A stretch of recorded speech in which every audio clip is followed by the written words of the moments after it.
28 जनवरी 2026 पुणे के बारामती के पास जो प्लेन क्रैश हादसा हुआ जिसमें अजीत पवार महाराष्ट्र के तत्कालीन डिप्टी चीफ मिनिस्टर की मौत हो गई थी।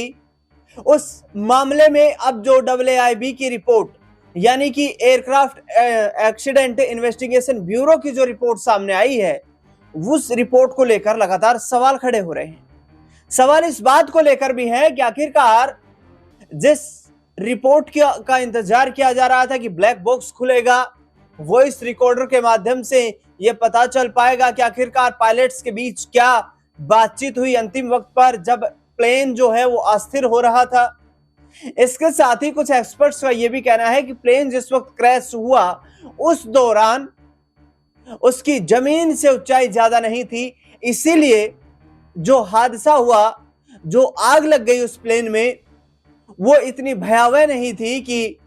जो ब्लैक बॉक्स है वो क्षतिग्रस्त हो जाए। अब AAIB की जो रिपोर्ट सामने आई उसके बाद एनसीपी शरद पवार गुट के नेता रोहित पवार ने सवाल खड़े किए कि ऐसा कैसा हो सकता है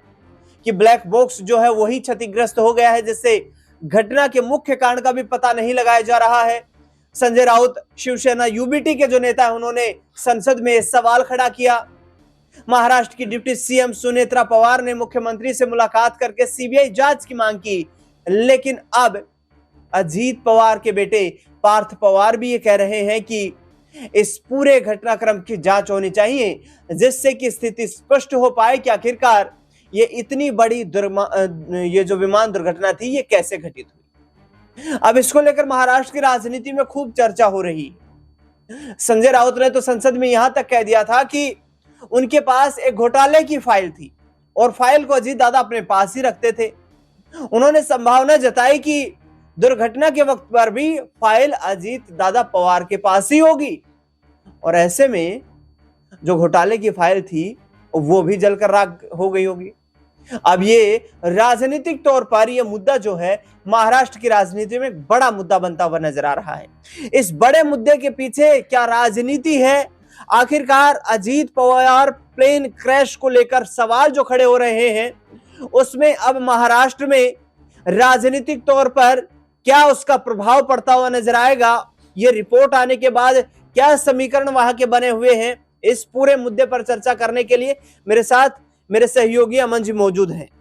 सर, ये जो रिपोर्ट सामने आई है, इस रिपोर्ट को लेकर के रोहित पवार, शरद पवार के जो पोते हैं, उन्होंने आपत्ति जताई है कि ऐसा नहीं हो सकता कि ब्लैक बॉक्स नष्ट हो जाए, क्षतिग्रस्त हो जाए। दूसरी बात यह है कि सुनेत्रा पवार ने भी यहाँ पर CBI जांच की मांग की है, लेकिन अब पार्थ पवार भी जिस तरीके की मांग कर रहे हैं, क्या लगता है आपको कि यहां पर इस घटनाक्रम को लेकर महाराष्ट्र की देवेंद्र फडणवीस सरकार, भारतीय जनता पार्टी बैकफुट पर नजर आ रही है? देखिए दिनेश जी, जब ये हादसा हुआ था उस वक्त भी कई लोगों ने, खासकर अगर हम बंगाल की जो मुख्यमंत्री हैं ममता बनर्जी उनकी बात करें, अखिलेश यादव जो सपा सुप्रीमो उनकी बात करें, उन्होंने इसको लेकर संदेह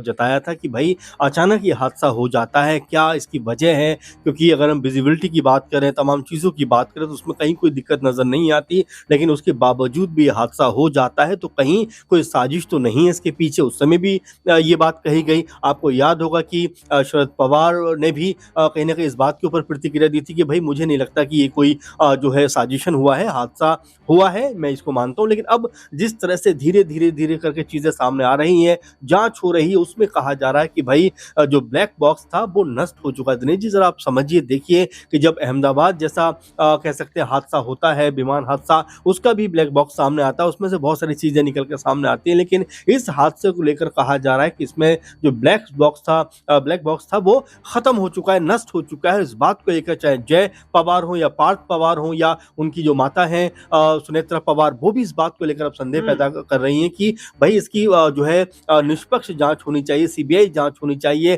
कई जो लोगों के मन में शंका सुबह किसी भी बात को लेकर है वो इसमें दूर होनी चाहिए। और जिस तरह से बात आपने कही कि संजय राउत तो यहाँ तक कहते थे कि उनके पास में बाकायदा एक फाइल रहती थी जो जो तमाम चीज़ों का जो ताना बाना था या तमाम चीज़ों की जो जानकारी थी वो उस फाइल में रहा करती थी। लेकिन अब जिस तरह से वो विमान हादसा हुआ उसमें वो फाइल हो सकता है वो अनुमानित कर रहे थे जल गई हो, तो ये तमाम पहलू ऐसे निकल कर सामने आते हैं जिसमें कहीं ना कहीं, क्योंकि अब रोहित पवार के बाद में पार्थ पवार हो या जय पवार हो, सुनेत्र पवार हो, सब एक सुर में ये बात कहते हुए नजर आते हैं और अपनी सरकार से ये बात कह रहे हैं कि भाई इसकी जो है जांच होनी चाहिए, तभी निष्पक्ष तरीके से हम समझ पाएंगे कि आखिर उस समय हुआ क्या था। महाराष्ट्र में देखा जाए तो राजनीतिक तौर पर सुनेत्रा पवार को डिप्टी सीएम बनाया जा चुका है। पार्थ पवार को लेकर ये खबरें सामने आ रही हैं कि उन्हें राज्यसभा भेजा जाएगा। इसके साथ साथ एनसीपी अजीत पवार गुट की जिम्मेदारी भी सुनेत्रा पवार को दिए जाने की बात प्रफुल्ल पटेल, सुनील तटकरे जैसे नेता करते हुए नजर आ रहे हैं। क्या लगता है आपको कि ये जो विपक्ष जिसे बड़ा मुद्दा बनाने का प्रयास कर रहा है, ऐसे में शरद पवार की पार्टी के साथ अब विलय की कोई संभावना नजर आती है, एनसीपी के एकजुट होने की कोई संभावना नजर आती है, या फिर ये सिर्फ अजीत पवार तक ही सीमित मामला था, अब एनसीपी महायुति में ही बनी रहेगी? देखिए, अभी इसको लेकर तमाम तरह की बातें हो रही हैं, तमाम तरह की जो चर्चाएं चल रही हैं, क्योंकि पहले भी ये बात कही गई, बाकायदा ये तक कहा गया कि भाई 12 फरवरी वो तारीख थी जब एनसीपी शरद पवार और एनसीपी जो अजीत पवार है दोनों का विलय हो सकता है, और इस बात को खुद शरद पवार ने कहा। लेकिन आपको याद होगा उस समय भी जो मुख्यमंत्री देवेंद्र फडणवीस हैं ये कहते हुए नजर आए कि भाई ऐसी कोई बात हुई नहीं और मुझे तो अजीत दादा ने कोई बात बताई नहीं। तो इसको लेकर तमाम सारी चर्चाएं उस वक्त चलती हुई दिखाई पड़ी, क्योंकि आपने देखा कि जिस तरह से निगम चुनाव हुए और तमाम तरह से वहां पर ऐसा लगा कि आपस का जो गठजोड़ है ये अब विलय का रूप लेता हुआ दिखाई पड़ेगा। तो फिलहाल अभी उसके ऊपर तो इतनी बात नहीं हो रही, लेकिन अब जिस तरह से परिवार दिनेश जी ये बात कहता हुआ दिखाई पड़ रहा है कि भाई अब तक आपने देखा कि सुनेत्रा पवार की तरफ से कोई बड़ा बयान नहीं निकल कर सामने आया था, लेकिन कल उन्होंने भी कह दिया कि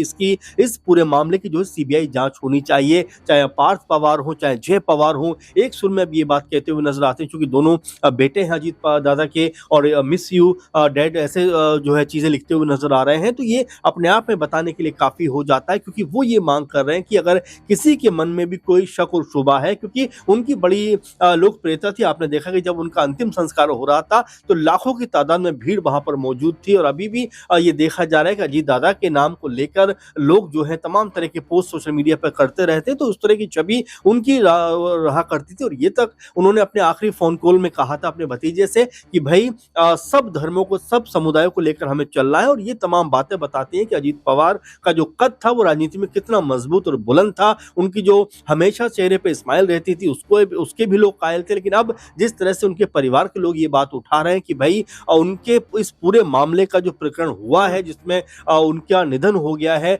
उसके ऊपर एक निष्पक्ष जांच होनी चाहिए। और ये बात अब कोई और नहीं, क्योंकि इससे पहले हमने देखा चाहे ममता बनर्जी हो, अखिलेश यादव हो, संजय राउत हो या और तमाम सारे नेता हो, ये बात कह रहे थे। लेकिन अब परिवार के लोग ये बात कह रहे हैं कि भाई ना सिर्फ जांच हो बल्कि जो लोग भी इसके दोषी पाए जाएं उनके ऊपर कड़ी कार्रवाई होनी चाहिए। अब परिवार के लोगों का ये कहना है कि इस पूरे मुद्दे को लेकर एक विस्तृत निष्पक्ष जांच सामने आए और रिपोर्ट सामने आए कि आखिरकार ये विमान हादसा हुआ कैसे है।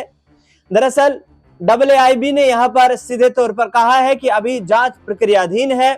अमेरिकी जो एक्सपर्ट्स हैं उनकी भी राय ली जा रही है, उनसे भी मदद मांगी जा रही है इस विमान हादसे के कारणों का पता लगाने के लिए। लेकिन इस विमान हादसे में अजीत दादा के साथ अन्य जो 5 लोग सवार थे उन्होंने भी अपनी जान की कुर्बानी दे दी।